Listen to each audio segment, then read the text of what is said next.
So I like paranormal stuff. I've always been interested in the paranormal because I've had experiences that I can't really explain. And I guess maybe it's growing up in the Gen X environment. You become an observer. And I guess that's probably why a lot of Gen Xers, we don't get ourselves involved with a lot of the stuff going on in the world because we're always on the outside of it. Maybe that's because we were always on our bikes and we were outside the house and we were out in the neighborhood doing our own thing as kids. And we didn't, get wrapped up in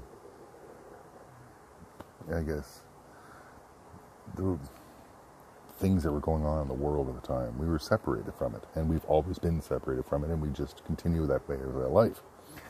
However, when we were out on our bikes, and just in life in general, sometimes you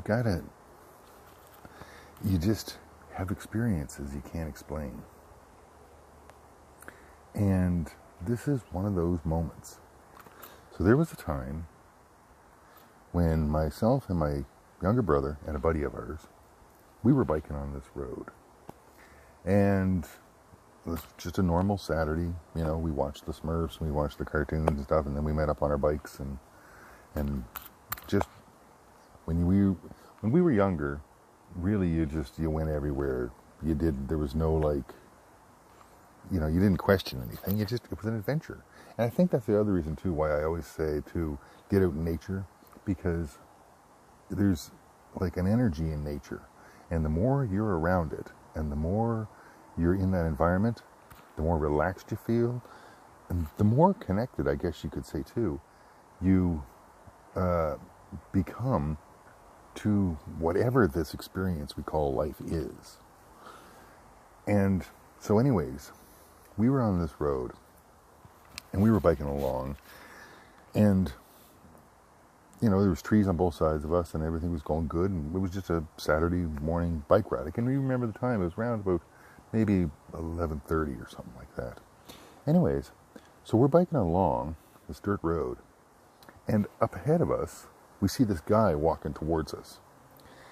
And he had blonde hair, glasses, a work jacket, work boots, jeans, he looked like he was just coming off of a job, right? But it was a Saturday, and there was a few houses on that road. We thought maybe he might have lived at one of the houses or something. We really didn't know, and it was just odd, because normally you never really ran into anybody on that road, other than if they were in a car, because even, you never seen really people walking on this particular road. But anyways, he's walking towards us. And the strangest thing about this was when he's walking towards us, all of a sudden, he's about, I don't know, maybe, say 75 feet away. And we can see him coming towards us, and we're biking towards him. But then, all of a sudden, he's looking down, and then he looks up. And we could tell when he actually noticed us for some reason, because he went like this. He was walking along, and he's like this, and all of a sudden he goes, and his eyes get right big, and he looks panicked. And we're just kids, and we're just like, what the hell? And he turns at that point, at that moment, he goes, and he looks towards the woods, the bushes, right? And he jumps the ditch and runs into these bushes, these alder bushes, which really added a level of what the hell to this whole situation. But the funny thing is that when he jumped the ditch, his work boots, we were watching his work boots, and it was like the spring of the year, and his work boots went into the mud in the ditch, and we could see his work boots sink in the mud. And he was struggling to get up the ditch, but he did. And then he ran into the woods. Or I guess he scurried into the bushes is really what it was. It wasn't really woods, it was really high, tall alder bushes. But the thing is this. We thought that was really fucking weird. And we're out in the middle of kind of nowhere on our bikes. But there was 3 of us, so we kind of figured we were okay. But at the same time, we really didn't know what the hell happened? Like, why would he panic and run into the woods? When we got up to where he ran into the woods, we were expecting to see, or at least hear, or some type of a notification that he was still in the woods, snapping bushes and, some type of a noise. But when we got up to where he was, or where we thought he was, there wasn't a sound. Like, I mean, nothing. It's like the woods was untouched. And the really strange part was when we looked in the ditch to where his feet had sunk into the mud, there was no footprints. And that spooked us. That really, all three of us looked through the ditch to try to find where he went into the woods. Because it was after rain, and we clearly saw his work boots going into the mud. So we were like, this is fucking weird. So we never really talked about it much after that. We just kind of all had our little moment there. And we just like, all right, this is fucking weird. Well, let's get on our bikes and go. So we left. And we just biked home. And honestly, we might have maybe mentioned it on the way home on the bikes. I can't remember whether we did or not. Because we were probably about maybe, I don't know, probably a good 2 or 3 miles at least from home. But anyways, we biked home. And maybe when we got home, we might have mentioned it to somebody, but it was just in passing, and there was nothing made of it. It's the point of the story. It's like, nobody's like, oh my God, that's weird. No, that never happened. There was, like, oh, that's strange. There was nothing that was really, like, oh, geez, boy, that's weird, or nothing like that. So anyways, we really forgot about it. Just let it go. Just thought it was a weird moment. Never thought nothing more about it. A year later, on Halloween, myself and my younger brother, we were at our older brother's house. And we were sitting around a table. And we were telling stories because it's Halloween, we were just hanging out or whatever. And we were telling these stories about just weird things that happens in life. And we decided to tell him this story. We were like, we were out biking and we saw this guy with blonde hair and glasses and a work shirt and jeans and work boots. I can still see him to this day, walking, just casually walking, and then all of a sudden, big panic and running into the woods. And we tell our older brother this story. And he's across the table from us. And when we told him that story, his eyes went big. And he says to us, he looks at us like this, he's like, holy shit, boys, have I got a story to tell you guys? When we were babies, like myself and my younger brother, when we were just real kids, maybe 5 and 3 or whatever, right? Our older brother, he was working on a car one night in the driveway of our home. And he had a police band radio. And that's the radio years ago. It's kind of like the scanners of today. And just years ago, you used to be able to just listen to the police, just see what was going on, and it was kind of like an unspoken rule. You never really, you'd never kind of, it was all, not secret, but it was kind of, you just, you listened to the police band radio, but you didn't really repeat what you heard on it. That's what, maybe among your family, but that, point of the story is this, though, is that he's working on the car, and as he's working, he can hear this car coming in our road that we lived on.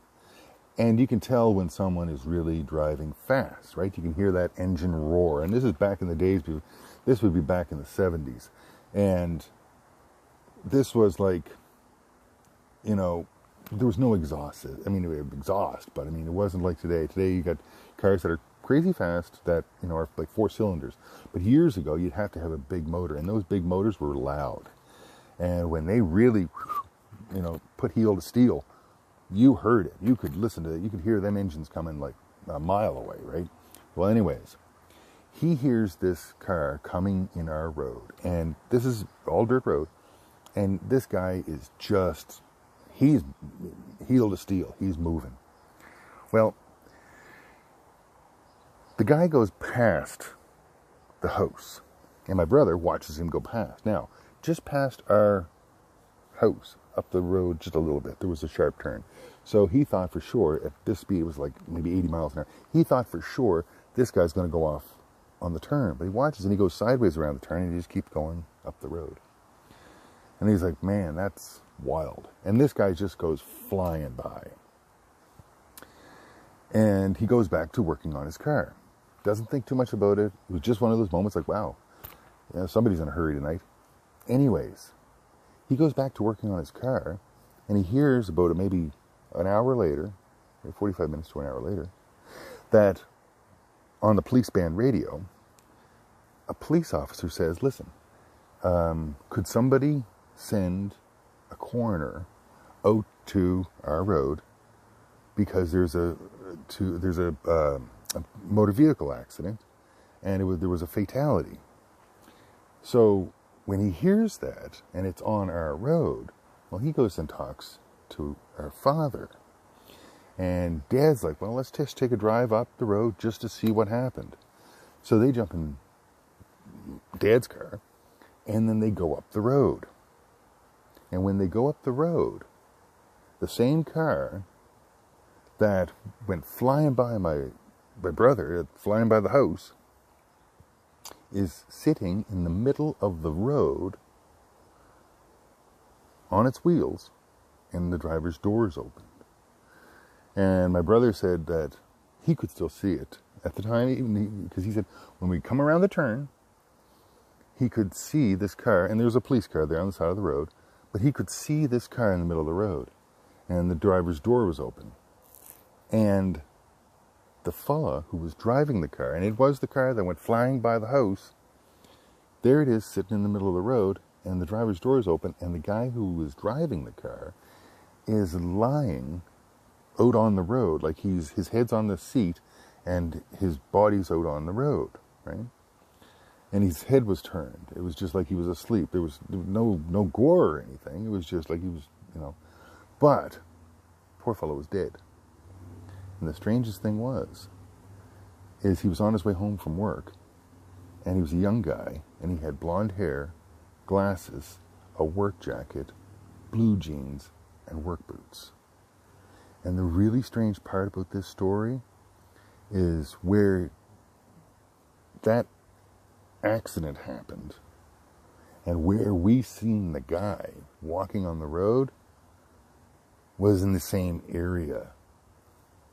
And I often think, like, did we see his ghost? Was he, I'm getting goosebumps even just talking about this, because when her brother told us this story, it was like, because it kind of made sense. Because when we watched that guy jump into the ditch, his feet went into the mud, but there was no footprints to be seen. And when we told our brother the description of this guy, we never knew anything about this accident until that night. The person walking on the road and the guy in the car, I don't know if it was the same person, but the descriptions were identical. So that's just one of experiences that I've experienced in life, and you might have too. And if you have had like strange moments like that, especially when you rode on bikes, that's one thing about being a Gen Xer, is like growing up on bikes and stuff. That's why when we went on bikes, it was because everything was an adventure. Everything in every single time. And I still feel like that today. I still go biking and I love it because I still feel like I'm a kid again. And that's why I say, like, don't get too wrapped up in this world, because there's so much more to explore than just what's on TV or social media or any of that stuff. Really go and have an adventure for yourself. But if you've had anything like that happen in your life, let me know in the comments. Because I know I'm not, myself, my brother, and our buddy, we're not the only ones who have had these crazy experiences. I know this is something that we've all had in life, in one way or other. And yeah, but I just thought I'd share that with you. And I might share a few more. But I guess we'll have to wait for those for the next video. But I'm just going to, because I don't want to yabber on here all day. Because you got things you got to do. Thanks for watching the video. Thanks for subscribing. And just thanks for giving me a little bit of time out of your day. And I hope you find it entertaining. Anyways, you take care. And get out on your bike. Go have an adventure. Go love nature, because nature loves you. All right. Take care. Bye.